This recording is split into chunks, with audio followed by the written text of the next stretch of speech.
ntvwb.com এ আপনাদের প্রত্যেককে আমি স্বাগত জানাচ্ছি এবং এই মুহূর্তে আমরা একেবারে সরাসরি রয়েছি ফারাক্কা থেকে এবং আমার পাশে যাকে আপনারা দেখতে পাচ্ছেন তিনি একজন বিজেপি নেতা। আমরা তার সঙ্গে পুরোপুরি আজকে প্রায় আধ ঘন্টা সময় আমরা কাটাবো। তিনি ফারাক্কা ব্লকের বিজেপি মন্ডলের একের সভাপতি আয়ন ঘোষ, তিনি আমাদের সঙ্গে রয়েছেন এবং তার সঙ্গে বিস্তারিত আলোচনা আমরা আজ করব। আয়নবাবু, শোনা যাচ্ছে?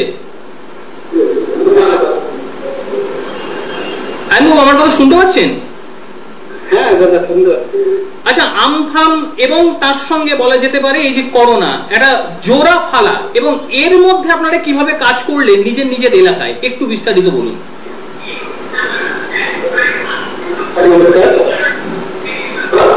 আমরা ফারাক্কা সহ গোটা রাজ্যের জানেন যে আমফান পরিস্থিতিতে কিভাবে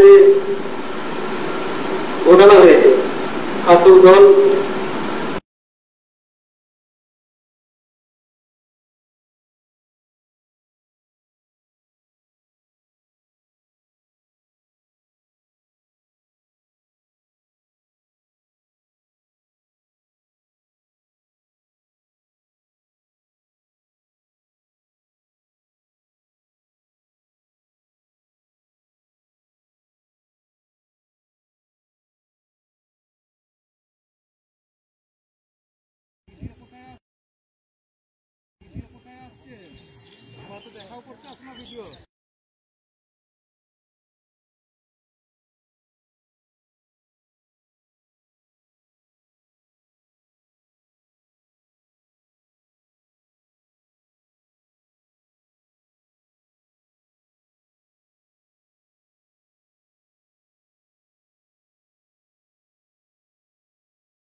নেতা আত্মীয় স্বজনরা তারাই পেয়েছেন এই সুযোগ সুবিধা। তাই এই আমফানের বিষয়ে আমার যা বলার আমি বললাম এবং রাজ্যের মানুষ সঠিকভাবেই জানে যে আমফানের কি ধরনের ঘটনা হয়েছে। এই করোনা যে চলছে, করোনা আবহ, এর মধ্যে আপনি এবং আপনার দল উভয়কেই কিন্তু আমরা দেখতে পেয়েছি, খবরও একাধিকবার হয়েছে, প্রচুর কাজ করেছেন, বিভিন্ন মানুষের কাছে আপনারা পৌঁছেছেন। মানুষকে কতটা কাছে পেলেন, এটার কি প্রভাব ভোট বক্সে পড়তে চলেছে, কি মনে করছেন আপনি? দেখুন, করোনার মধ্যে আমরা আমাদের দূরত্ব বজায় রেখে মানুষের কাছে এই করোনা মহামারীতে যতটুকু পেরেছি প্রাণ নিয়ে আমরা গিয়েছি, মানুষের পাশে দাঁড়িয়েছি এবং আগামী দিনেও আমরা ফারাক্কার মানুষের পাশে আছি এবং আগামী দিনে আরো ভালোভাবে থাকবো। পরবর্তী ইচ্ছে কি রয়েছে? যারা আপনার এলাকায় তো প্রচুর পরিমাণে ভাঙন হয়েছে, একটা সময় আমরা দেখতে পেলাম যে ভাঙনে রীতিমতো ভিটে মাটি খুইয়ে গিয়েছে মানুষের, সেই সমস্ত মানুষদের জন্য আপনারা নিজেদের তরফ থেকে কি কি ব্যবস্থা গ্রহণ করেছেন?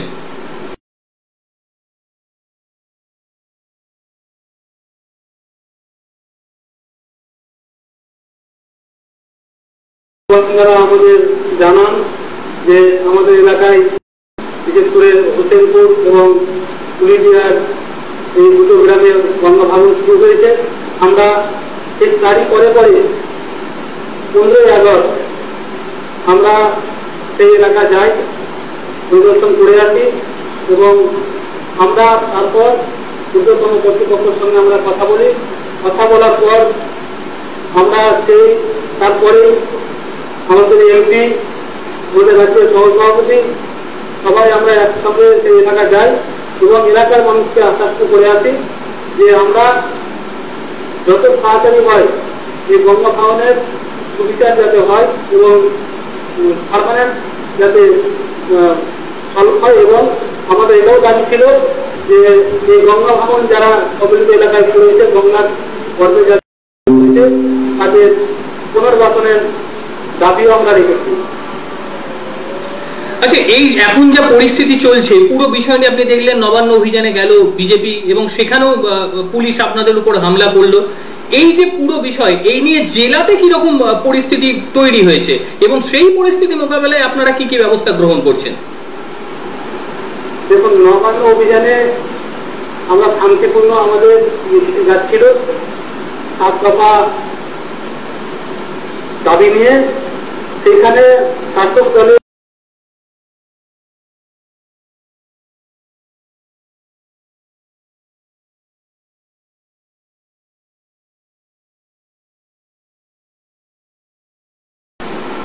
এখানে ক্যাপিটাল যুক্ত যে দল করা হয় তাতে আমাদের অনেক কার্যকর্তা কর্মী অসুস্থ হয়ে পড়েন।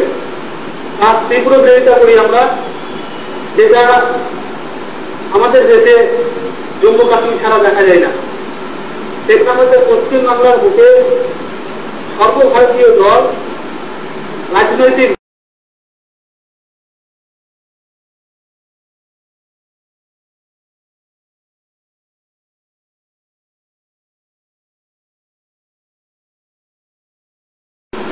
আচ্ছা, এর কি ভোট বাক্সে কোন রকম প্রভাব পড়তে চলেছে? এটা তো একেবারে তৃণমূলের বিরুদ্ধে গেছে, যেটা আপনাদের বক্তব্য। এর প্রভাব ভোট বাক্সে কতটা পড়তে চললো? অবশ্যই এর প্রভাব আমাদের ভোট ব্যাংকে পড়বে।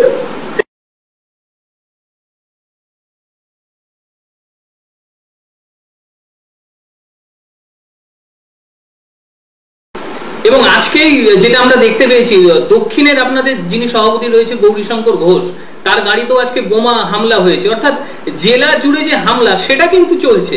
তো এইটাকে প্রতিরোধ করার জন্য আপনারা বিশেষ ব্যবস্থা কি নিচ্ছেন? কিভাবে মানুষের কাছে পুরো বিষয়টি তুলে ধরবেন? আমরা কিছুক্ষণ আগে আমি খবর পেলাম যে দক্ষিণ মুর্শিদাবাদের যে আমাদের জেলা সভাপতি মাননীয় গৌরীশঙ্কর ঘোষ মহাশয়ের উপর হামলা হয়েছে এবং তার গাড়িতে বম ছুড়ে মারা হয়েছে। তাতে খুব নিন্দনীয় বিষয় এবং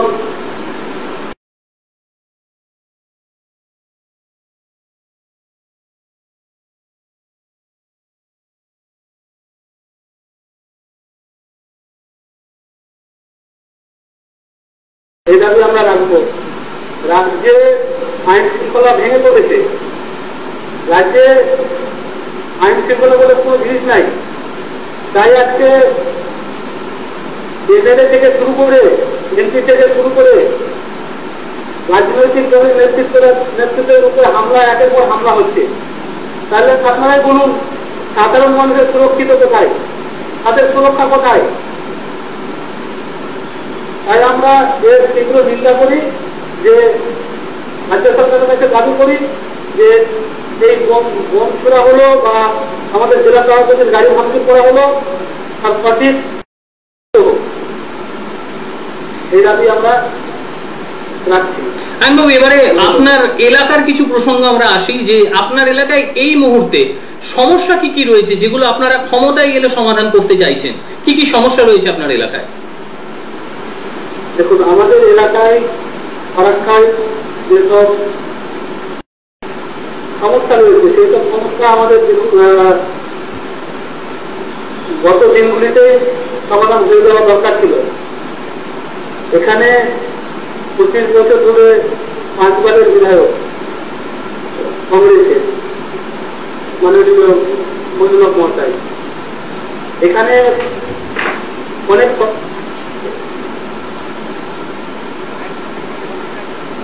কোন বড় হসপিটাল নেই,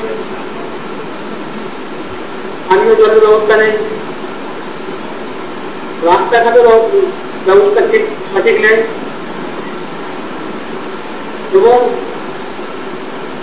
আরো যেসব সমস্যা রয়েছে আমরা সরকারে আসলে স্থানীয় যে আমাদের সমস্যা সবগুলোই আমরা সমাধান করার চেষ্টা করি।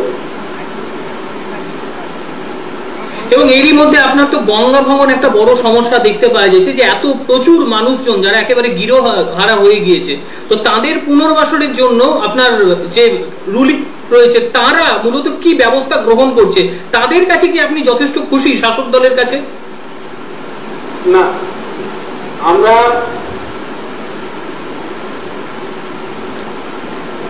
যে যারা গঙ্গার তলে যাদের বাড়ি ঘর পড়ে গেছে তাদের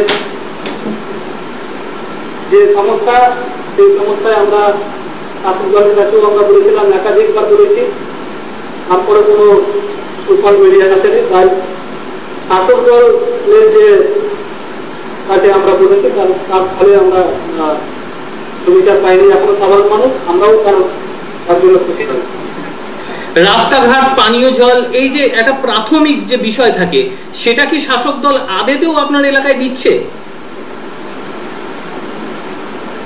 আপনারাও জানেন শাসক দল কি করছে, এটা নতুন কোনো বিষয় নয়। শাসক দল যেভাবে কাজ করছে তাতে খুব দুঃখজনক বিষয় যে 3 মাসের মধ্যে রাস্তাগুলো ভেঙে পড়ছে। এলাকার মানুষ বাধা দিলেও তাদের ভয় দেখিয়ে থামিয়ে দেওয়া হয়। তাই শাসক দলের কাজে আমরা খুশি নই। আপনারা যদি ক্ষমতায় আসেন, আপনার এলাকার মানুষজনের জন্য কি কি করতে চান আপনি? আপনার ইচ্ছে কি রয়েছে? আমাদের এলাকার মানুষের জন্য প্রথমত যেটা করতে চাই আমরা, হসপিটাল, প্রথমে কাজ আমাদের হসপিটাল তৈরি করা। হসপিটাল আমাদের ফারাক্কায় নাই। মানুষের কোনো অসুবিধা হলে আমাদেরকে এখান থেকে মালদা যেতে হয়, না হয়তো জঙ্গিপুর যেতে হয়, সেটা অনেকটা দূরত্ব। প্রথমত আমাদের হসপিটাল দরকার। তারপরে রয়েছে পানীয় জলের ব্যবস্থা। এমনও গ্রাম রয়েছে যেখানে পানীয় জলের ব্যবস্থা নাই।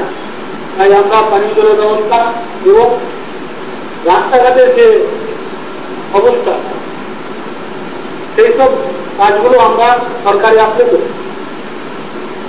এবং বেকার যুবক যুবতী যারা রয়েছে, এই সরকার তৃণমূলের আমলে কাজ কাম নেই, চাকরি বাকরি নেই। আমরা চাইব বেকার যুবক যুবতীদের চাকরির ব্যবস্থা করা এবং তাদের সমস্যার সমাধান করা। এই 7 দফা দাবি নিয়ে আমরা নবান্ন অভিযানে গিয়েছিলাম। তাই আমরা বেকার সমস্যার সমাধান করতে চাই। পশ্চিমবঙ্গের বিরোধী দল হিসেবে আপনারা কি তৃণমূল ছাড়া আর কাউকে ভাবেন যাদের বিরুদ্ধে লড়াই করতে চান আপনারা? একদিকে তো দেখতে পাচ্ছেন কংগ্রেস এবং তার সঙ্গে সিপিএম কে একসঙ্গে নিয়ে লড়াইয়ের একটা কথা বলছে। এই যে বিষয়টা, এই বিষয়টা আপনারা কিভাবে নিচ্ছেন? এখন কংগ্রেস আর সিপিএম কে তো এখন দূরবীন দিয়েও দেখা চাই না। গোটা রাজ্যের মধ্যে যেটা বলছি আমি, কংগ্রেস সিপিএম এ তো দূরবীন দিয়েও দেখা যাবে না। কিন্তু আমাদের যেটা প্রধান প্রতিপক্ষ সেটা হচ্ছে শাসক দল। আর এই শাসক দলের বিরুদ্ধে লড়াইয়ের যে হাতিয়ার, আপনার রাজ্য দিক থেকেই বলুন, আপনার নিজের জেলায় দেখুন 2টো সভাপতি রয়েছে, তারা যেভাবে কাজ করছে সেই কাজগুলোকে আপনি কতটা সন্তুষ্ট, বা তাদেরকে আর কি কি বলবেন যে এই কাজগুলো হলে আরো ভালো হতো? কি বলতে চান আপনি? আমাদের 2 জেলা সভাপতি রয়েছে। আমি উত্তর মুর্শিদাবাদ জেলাতে পড়ি। তাতে আমাদের জেলা সভাপতি যেভাবে কাজ করতে, আমাদের রাজ্য সভাপতি যেভাবে বলেন, জেলা সভাপতিকে আমাদের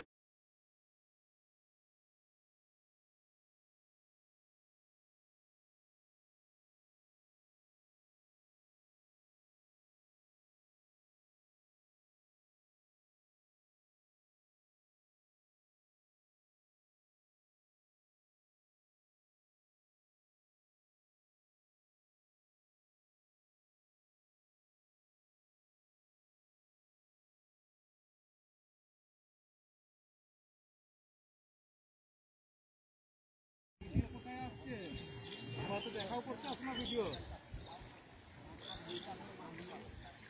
আমরা তো আসছি, দেখা করছি, যতটা পারছি পড়ে যাচ্ছি।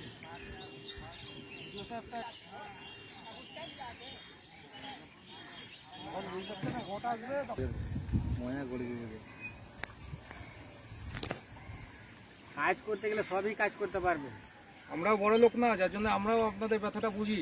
কোথায় আসছে আমরা তো দেখাও করতে আপনার ভিডিও পৌঁছানোর চেষ্টা করেছি, যতটা পেরেছি পৌঁছেছি, এবং যেসব এলাকায় আমরা পৌঁছাতে পারিনি সেসব এলাকাতে আবার আমরা পৌঁছানোর চেষ্টা করছি। আমাদের কার্যকর্তা এবং কর্মীদের মাধ্যমে প্রত্যেকটা এলাকাতেই আমরা যাওয়ার চেষ্টা করছি।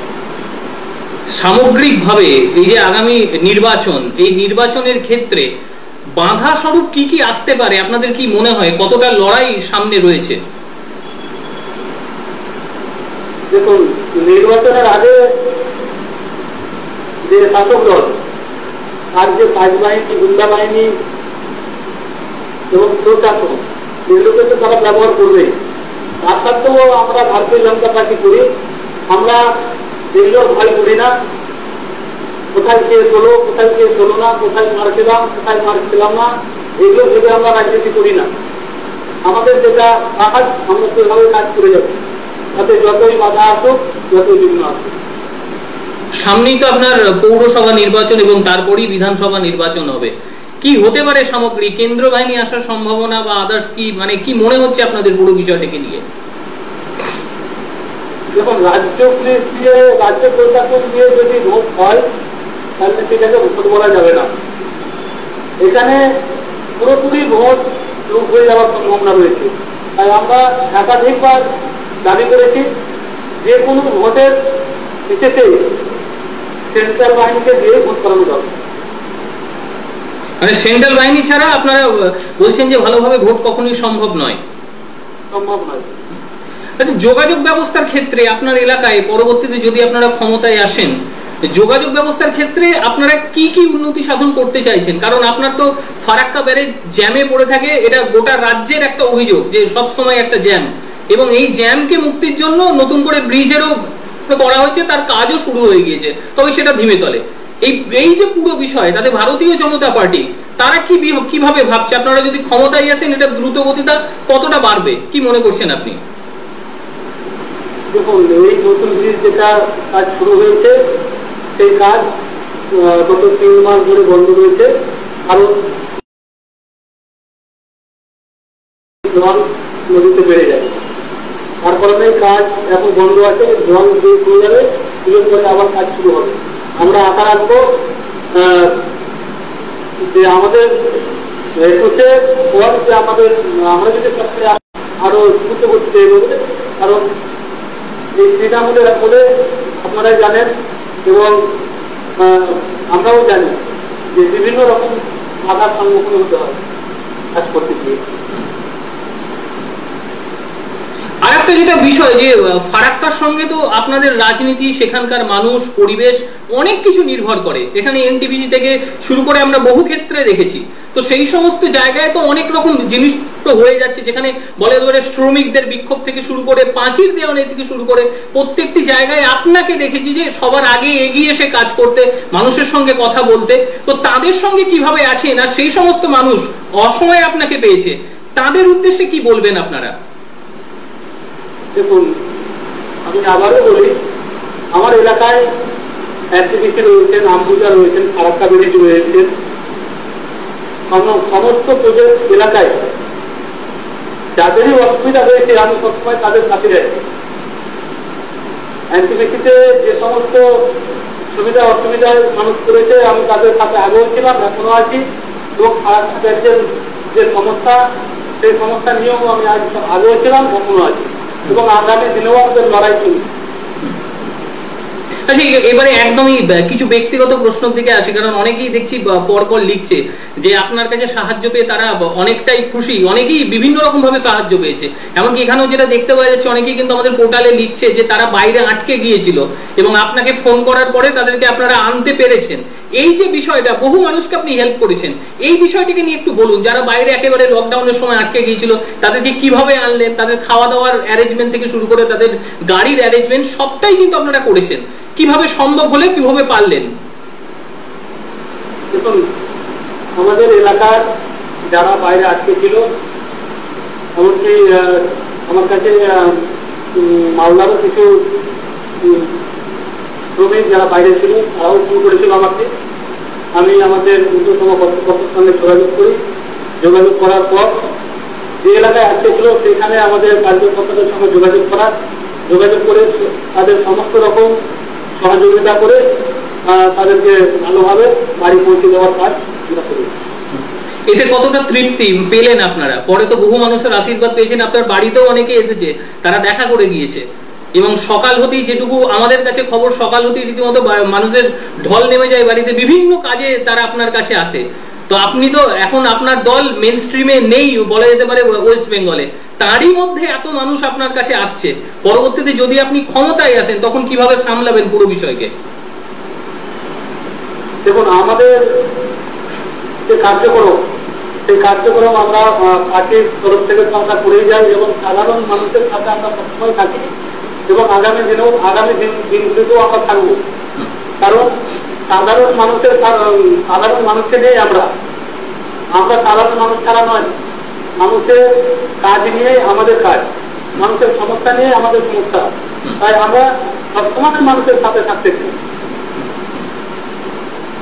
এই যে আগামী নির্বাচন আসবে এবং তার জন্য রীতিমতো এখন থেকে বিরোধী দল তারাও কিন্তু প্রস্তুতি শুরু করে দিয়েছে, বিভিন্ন ব্লক স্তরে মিটিং মিছিল সবকিছু করছে, যদিও আপনাদেরও দেখতে পাওয়া যাচ্ছে যে সেই জিনিসটা হচ্ছে। তো আপাতত আগামী বিধানসভার যে প্রস্তুতি, সেই প্রস্তুতি কিভাবে আপনারা শুরু করেছেন? দেখুন, আমাদের যে বিধানসভার ভোটের কর্মসূচি, সেইটা আমরা শুরু করে দিয়েছি অলরেডি করোনা মহামারী চলার সময় থেকে। কারণ আমরা ঢোল ডান্ডা বাজিয়ে সঙ্গে সঙ্গে কাজ করছি না। আমরা করোনা মহামারীর মধ্যে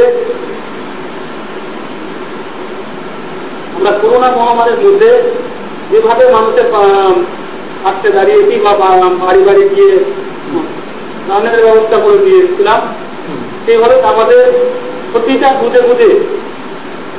বুথের কার্যকর্তা কর্মী সবাই মিলে একসঙ্গে এই কাজ আমরা শুরু করেছি, যাতে আগামী বিধানসভায় আমাদের ফলাফল ভালো হয় এবং আমরা সরকারে আসতে পারি এবং তার সাথে সাথে ফারাক্কাতেও আমরা পরিবর্তন ঘটাতে পারি। এই লক্ষ্য নিয়ে আমরা মানুষের কাছে গিয়েছি, মানুষের সমস্যা শুনেছি, মানুষের একাধিক সমস্যা উঠে এসেছে, তার সেইসব সমস্যা আমরা শুনেছি। আমরা সরকারে আসতে পারলে তাদের সব রকম সমস্যার সমাধান আমরা করার চেষ্টা করব। যখন আমাদের লাইভ চলছে এবং এই মুহূর্তে কিন্তু অনেকেই জানতে চাইছে, চরম ব্যস্ত আপনি থাকেন, সকালবেলা থেকে দিন কিভাবে শুরু হয়, কটা রাত্রে আপনি শুতে যান? একেবারে ব্যক্তিগত প্রশ্ন কিন্তু অনেকজন করছে যে সকালবেলায় ওঠেন কখন আর তারপরে কখন দিন শেষ হয় আপনার? দেখুন, আমরা হোল টাইমার হিসেবে কাজ করি। আমাদের 24 ঘন্টার মধ্যে আপনি যখন ফোন করবেন তখনই পাবেন। এলাকার মানুষ আমাদের যখনই ফোন করে তখনই পাই। আমার ঘুমানোর বিষয়টাও নাই, আর কখন উঠি সেটাও বিষয় নাই। আমার কাছে যখনই ফোন আসে আমি তখনই উঠে যাই, তখনই আমার কাজ শুরু। আচ্ছা, আপনার এলাকায় যে গ্রাম অঞ্চলগুলো রয়েছে, বেশ কিছু গ্রাম অঞ্চলের অবস্থাও আমরা দেখেছি যে খুব একটা ভালো নেই, তো সেই সমস্ত জায়গায় মানে কি কি করা প্রয়োজন? আপনি শাসক দলকে কি বলবেন যে এই জিনিসটা অবিলম্বে করা প্রয়োজন যাতে সেখানকার মানুষজন অন্তত রিলিফ পায়?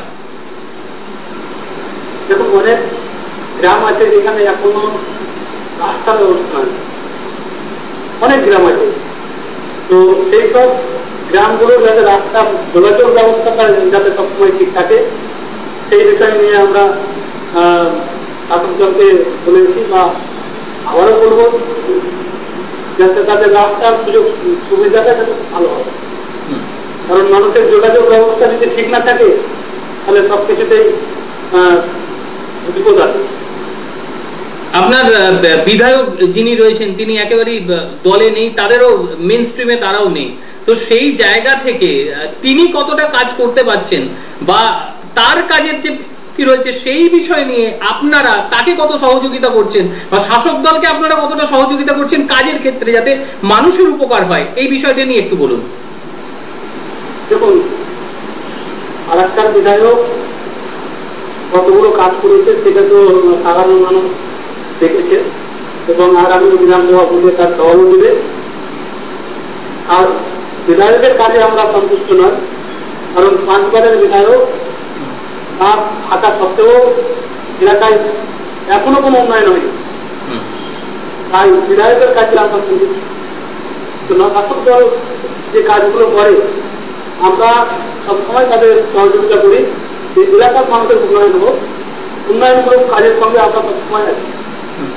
তারা কতটা আপনাদের কতটা তারা সহযোগিতা করে? বাইরে যদিও দেখতে পাওয়া যায় একেবারে সহযোগিতা নেই, এবং আপনার এলাকাটাই কিরকম, তারা কি আদতেও কোনো সহযোগিতা করছে আপনাদের মানুষের সহযোগিতার ক্ষেত্রে, বা আপনারা কোনো সমস্যা যদি তাদের কাছে গিয়ে তুলে ধরেন যে মানুষের এই জিনিসটা অবিলম্বে প্রয়োজন, সেটা কি আদতেও করে দেয় তারা? দেখুন, ফারাক্কায় আমরা রাজনীতি করি, আমরা একসঙ্গে উপভোক্তাও করি। ফারাক্কার রাজনীতি অন্যরকম রাজনীতি, তাই আমাদের যে কোনো সমস্যা নিয়ে আমরা শাসকদলকে বলেছি, তারা যতটুকু পেরেছে আমাদের কোথাও কোনো জায়গাতে সমস্যা হলে আমাদের বলে আমরাও তাদের সহযোগিতা করি, এবং এইভাবেই আমরা চাই ফারাক্কার উন্নয়ন হোক। আমরা এলাকার উন্নয়ন চাই, যেটা অনেক ভিতরে সংখ্যা রয়েছে। যদি একেবারে সামগ্রিকভাবে দেখি ফারাক্কার চিত্রটা, এক্ষেত্রে কোন জিনিসটার সবচেয়ে বেশি প্রয়োজন আপনার এলাকায়, যাতে মানুষ অন্তত কিছুটা সুরাহা পায়? সবচেয়ে যেটা বেশি দরকার সেটা হচ্ছে রাস্তার দরকার। আমাদের ফারাক্কার পশ্চিম পাড়, যেটা চ্যানেলের পশ্চিম পাড় বলা হয়, সেই পাড়টায় অনেকগুলো অঞ্চল পড়ে। সেই এলাকার রাস্তার অবস্থা প্রচুর পরিমাণে খারাপ, যেখানে আমারও বাড়ি রয়েছে, আমারও গ্রাম রয়েছে। যোগাযোগ ব্যবস্থা প্রচুর পরিমাণে নষ্ট হয়ে যাওয়া, যেখানে 14 টাকার লরি চলে না, সেখানে সাধারণ মানুষ কিভাবে যাওয়া আসা করবে? সেই রাস্তার সমস্যাটা সমাধান করার সবচেয়ে আগে দরকার। এছাড়া 34 নম্বর জাতীয় সড়ক, এবং সেখানে কিন্তু বলা যেতে পারে সেফ ড্রাইভ সেফ লাইফ পুলিশের অনেক রকম প্রক্রিয়া তারা গ্রহণ করেছে। বাস্তবিক ক্ষেত্রে চিত্রটা কি দেখছেন? আদৌ কি দুর্ঘটনা কমানো সম্ভব হয়েছে? যেহেতু একেবারে 34 নম্বর জাতীয় সড়ক ওপর দিয়ে আপনার পুরো ফারাক্কাটা নির্ভর করে, সেই জায়গায় কি দুর্ঘটনা প্রবণতা কমেছে? এগুলো পুরোভাবে সচেতনতা মানুষের বাড়ানোর কারণে কিছুটা হলেও কমেছে, একদম যে কমেনি সেটা নয়, কিন্তু এটা হচ্ছে আপনার এটাই থাকতে করি। আমাদের যে পশ্চিম পারে, যেটা আমি যেটা বললাম আপনাকে, সেটা হচ্ছে NH-80। এই রাস্তার অবস্থা প্রচুর পরিমাণে খারাপ, যেটা বাংলার সঙ্গে পশ্চিমবাংলার সঙ্গে ঝাড়খণ্ড লাগোয়া, ঝাড়খণ্ডের যোগাযোগ ব্যবস্থা, সেই রাস্তার অবস্থা প্রচুর পরিমাণে খারাপ।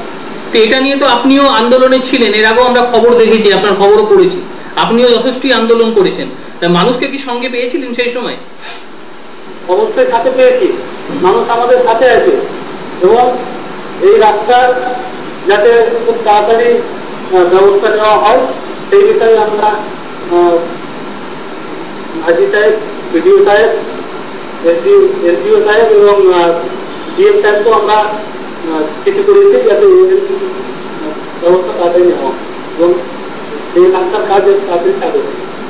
অনেক ধন্যবাদ আয়নবাবু আমাদের সঙ্গে থাকার জন্য। আমাদের সঙ্গে এই মুহূর্তে আয়নবাবু ফারাক্কা থেকে ছিলেন এবং বিস্তারিতভাবে তিনি আলোচনা করলেন, এবং অনেকক্ষণ সময় দেওয়ার জন্য আরো একবার ধন্যবাদ। প্রত্যেকে ভালো থাকুন, সুস্থ থাকুন, অবশ্যই লাইভ অনুষ্ঠানের জন্য এবং খবরের জন্য নজরে রাখুন NTV WB।